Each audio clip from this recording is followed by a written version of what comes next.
It is awesome. So Jane Hall, many of you were notified of that on the prayer chain, and God has brought her through a massive stroke to the other end, joking with the nurses there. That is awesome. So today is Mother's Day, and I was really struggling with this the past few weeks. It kind of came to a realization that after my mom's passing a few years ago and all the mess around that, I'm not, to be honest with you, yet at a place where I can give you a happy, sappy, Mothers Are Awesome sermon this morning. So I'm just going to continue on with the series that we've been doing on the Sermon on the Mount. I do have a message of hope and healing today because I'm going to talk about divorce. That was the other side of it. It's like, man, if I'm not going to do that, then really, God, really, we're going to hit him with that right here on Mother's Day? I mean, we're just going to tear open that wound? I mean, really, a lot of it reminds me people who went through World War II, armies on both sides used white phosphorus and grenades. And sometimes decades after the fact, surgeons going in, reopening those wounds for an unrelated surgery, as soon as that stuff is exposed to the air, it would begin to burn again.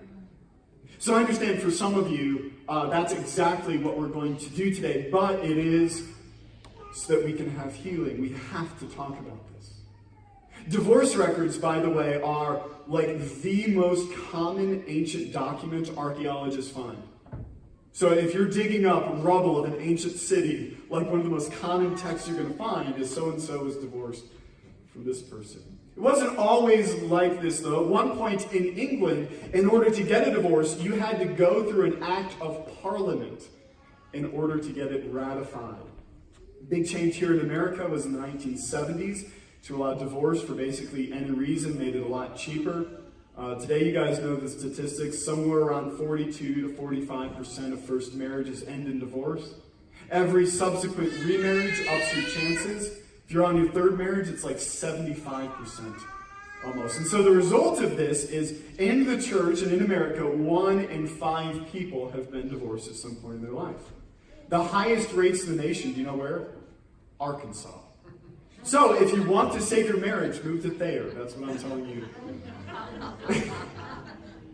Telling you today. Now, this is personal. This is personal for everybody involved. I mean, I've obviously not been through it myself personally, but between Sarah and I and our immediate parents, 5 divorces just within our family.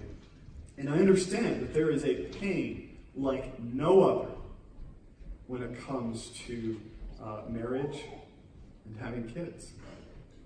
And so we're going through the Sermon on the Mount, so open your Bibles with me, or your apps, to Matthew chapter 5. Jesus, in this sermon he's delivering, has just informed his audience that they're all a bunch of murdering adulterers, and he moves on to address their home life. He says, "It was also said, whoever divorces his wife, let him give her a certificate of divorce. But I say to you that everyone who divorces his wife, except on the ground of sexual immorality, makes her commit adultery, and whoever marries a divorced woman commits adultery." Now, the first part there, to give your wife a certificate of divorce, that is, to make it the official act according to Old Testament law. Set out the guidelines for doing that. We'll return to that in a minute. But it follows the pattern of what Jesus is doing, of challenging their understanding of the law. Because the people sitting there listening to him, those who had been divorced, they said, well, if I followed the guidelines given by the Old Testament in sending my wife away, I'm righteous, right? In the same way that they thought that they were following the law by not physically killing someone, even if their heart was filled with hatred. Now, everybody, when we read this passage, we immediately want to leap into application, right? What do I need to do with this? What is right and what is wrong? But I want to give us 2 cautions before we jump straight into application.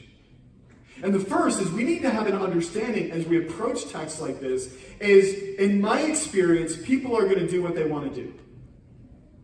And typically, when I get asked about divorce, it is on 2 occasions. Somebody comes to me and says, I'm getting divorced.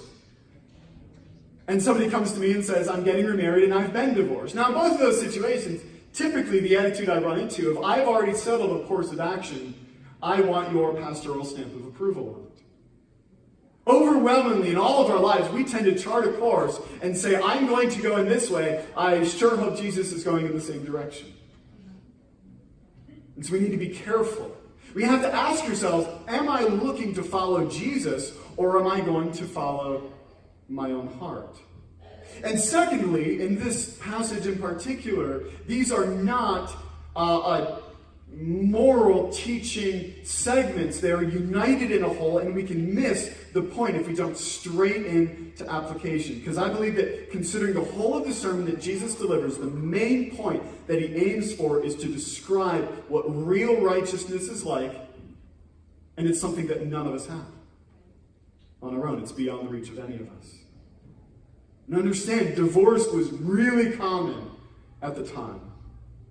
And so Jesus confronts his audience, and his intention is to shock them, to confront them with their sin. And his teaching does set the pattern for a living, but the primary aim here is to make them aware of their need for forgiveness. So before we'll close with that main point. But to answer the question people typically ask here, is it ever a right thing to seek a divorce from someone? And again, I've been totally humbled in my prayers through this week to speak on this, because I know that a fair number of you have been in relationships that have been defined by addiction or abuse or abandonment, or you know somebody who has. And so a lot of times, people have this people don't seek divorce because they think it's a good thing. Nobody takes up smoking for their health. People typically, when they find themselves debating these questions, it is a situation of deep and abiding pain. And they're asking questions like, can I live the rest of my life feeling trapped and unhappy? Living a lie. Jesus is directly asked this question later on in the book of Matthew in a related passage. Matthew chapter 19, verse 3. And Pharisees came up to him and tested him by asking, is it lawful to divorce one's wife for any cause? Now they're going to him and they're throwing a loaded bomb in his lap. This was an area of great debate during that time. And there were two schools of thought. And so they're asking him which school of thought he falls under. And so they say, well, can you divorce your wife for any reason? And the Rabbi Hillel, one school of thought, allowed divorce for any reason whatsoever. Like if your wife burnt a meal, you could send her away. And so Jesus answers them. He answers, have you not read that he who created them from the beginning made them male and female, and said, therefore a man shall leave his father and his mother and hold fast to his wife, and the two shall become one flesh? So they are no longer two, but one flesh. What therefore God has joined together, let not man separate. Jesus, before he even gives his answer, he goes back to the original intent of marriage. Marriage was created by God, and it has a spiritual part of it that goes beyond any legal recognition that the courts or systems of law can give. Now, in all of this talk, I just need to pause and say that God calls some people to a single life. Paul tells the Corinthian church, he says, look, God has called me to be single, and I wish all of you could be like this, but not everybody gets that gift from God. And so that is an entirely valid life for some people to live. And yet God's desire in relationships from the beginning is two people, man and woman, loving and caring for each other until death. Can anybody deny that this is the ideal? In everything that's changed in our culture, and all the debate about words and about laws, there is still a recognition that lifelong, faithful commitment to each other, who wouldn't want that? It is the best possible arrangement. Now look, I've read articles by people, lately in the last few years, trying to argue that somehow like human beings didn't evolve for lifelong monogamy. And so it's like pointless to even aim for it because, who can live it out? And it's one thing to say, okay, that's the ideal and we fall short. But if you're saying like that's not even the ideal, that is such a sad and pathetic thing to argue for. Think of the alternative if you're going into a marriage. The alternative to death do us part, like, oh man, I was really lucky. I signed my wife to a 20-year contract, right? I'm hoping to get that 5-year extension. on it at the end, or else I might trade her for a draft pick. Even the tendency of my generation to put off marriage is in itself a recognition that when I get married, I want it to be for a lifetime. And they're just kind of hedging their bets. But even there, they're discovering that if you become one flesh, the pain of separation is not lessened by a lack of vows. To take the vows of marriage is a sacred act. I love getting to do weddings, because I get to be a part of that. Except for one part. The one part I don't like about weddings is, as a pastor, that moment when they kiss, I never know what to do with my head. Because typically they're kissing like right here, and I'm looking over them at the photographer. And I don't know if I should like smile like, yeah! Or try and duck out. It feels like I'm photobombing, but I was like meant to be there. I'm just glad that I can't mess it up. Because even if I mess everything up and like say the wrong names, right? It's not something that I'm doing. God says He joins them together. Jesus says, don't mess with this. They have a further question. They said, why then did Moses command one to give it a certificate of divorce and to send her away? He said to them, because of your hardness of heart, Moses allowed you to divorce your wives. But from the beginning, it was not so. Can you hear their defensiveness? They're like, but Jesus, we're allowed to do this. The book of Deuteronomy spelled out the procedure to be followed for divorce. And so they're saying, like, look, Jesus, if it's in the law, I'm just following the law. I'm righteous, right? Jesus reminds me again. He says, look, God created marriage. Man invented divorce.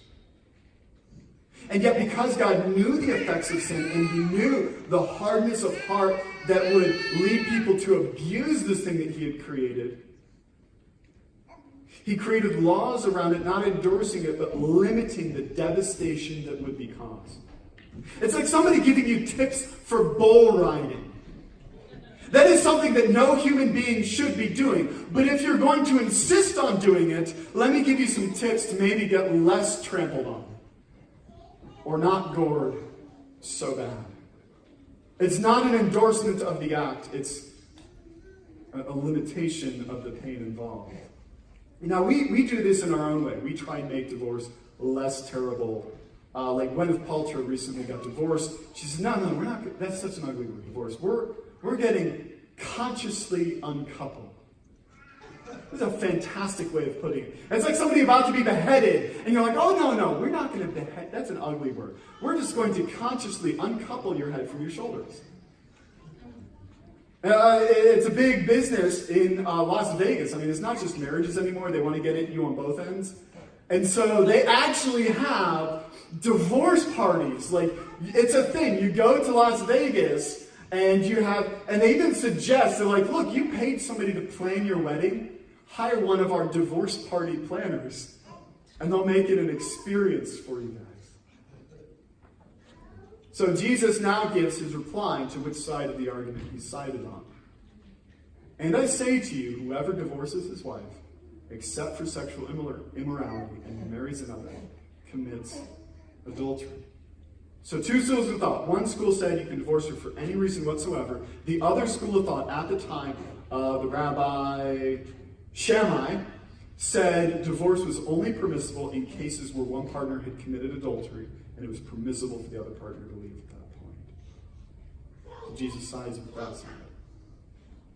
1 Corinthians also mentions a situation in the early church. If you had married somebody, one of you receives the gospel and the other doesn't.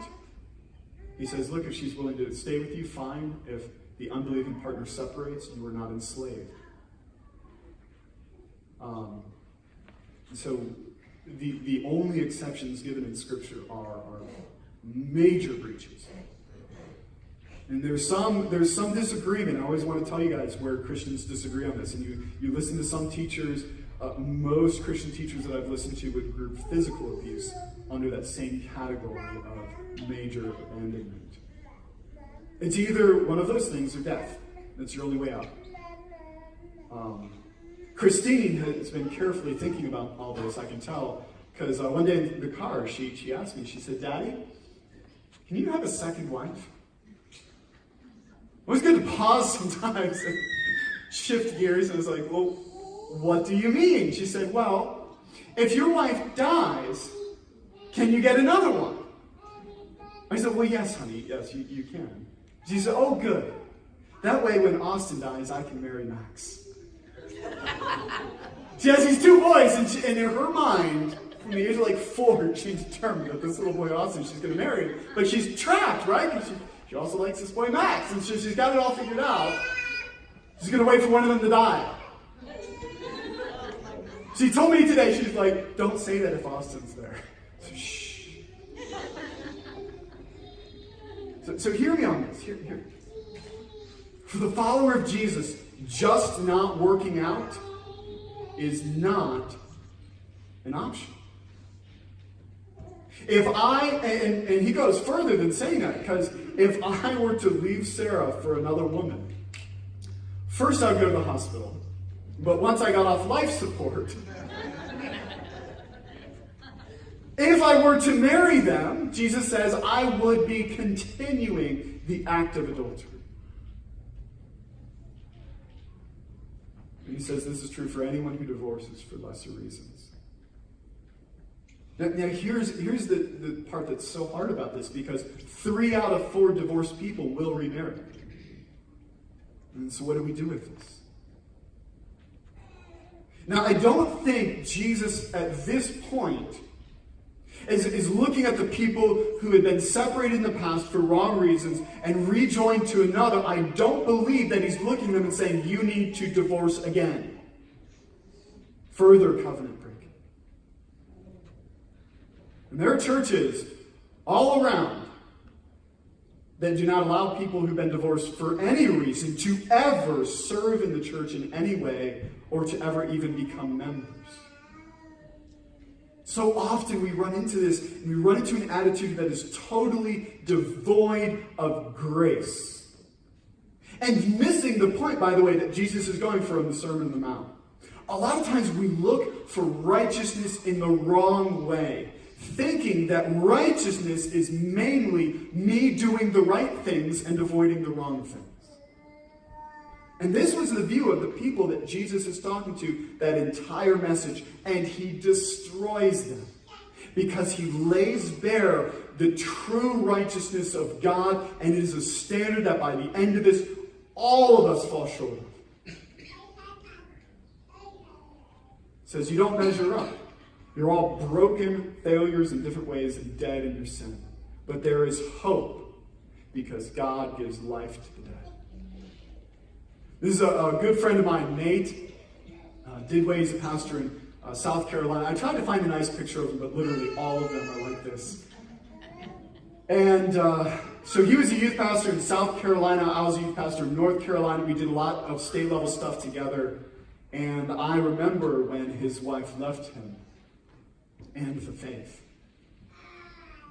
And it was this crazy, difficult, dark time for him. I mean, he's trying to serve the church as he's going through all this. And I talked to him for a while this week. And he was just sharing with me all of the good things that God has brought through this. And it was really interesting as his students, he's going through this, and his students that he had been pouring his life into are now, praying for him and supporting him. He was learning to trust God through unbearable pain, learning to find hope when you feel none, learning to forgive when it seems impossible. And he said it was incredible that God created this ability in his heart to reach out to her even after he found her at his house with some other guy, even after she had moved to Florida, to reach out to her and to try and seek to be restored to her. He says there's hope.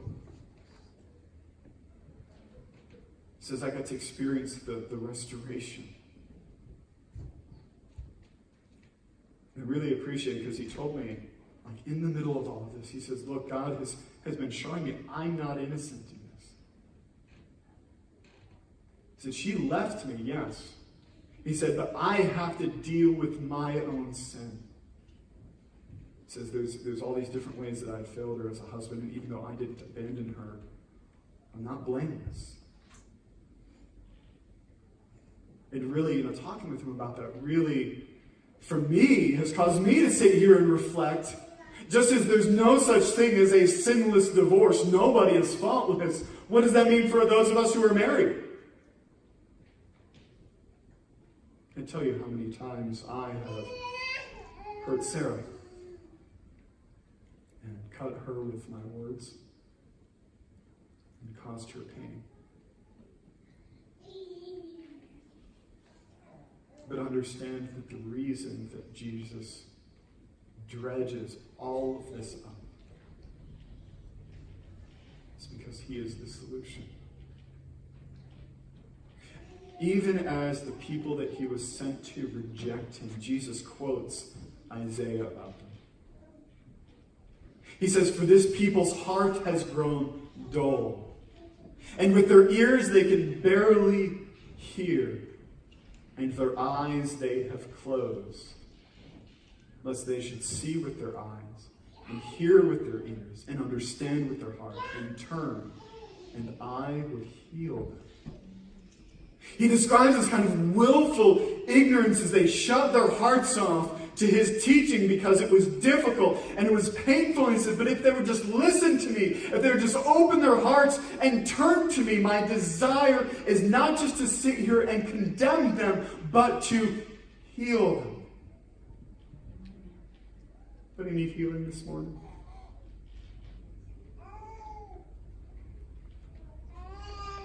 Know that I do. You can't undo the past. Trust me, of all people, there are days that I wish that I could. What we have is today, right here and right now, and every day following. You have a decision to make about where your life will lead you and on whose ground you're going to stand. And whether you will listen and respond to the words of Jesus and be healed or turn away from them.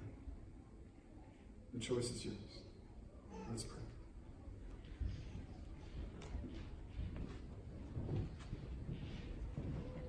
God, I pray that you would help us to find hope even in the most difficult times. That there is nothing beyond your ability to heal. There's no situation too broken for you to speak into. There are no people beyond the reach of your arm.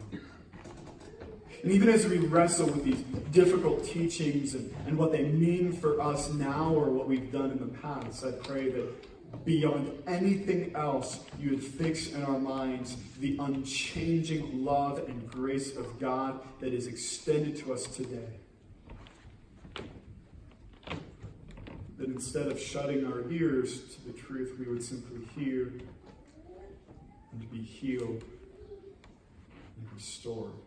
And God, I pray that you would give us this same attitude with the people around us, people who know that they are broken. Let our words to them be seasoned with grace and truth. In Jesus' name.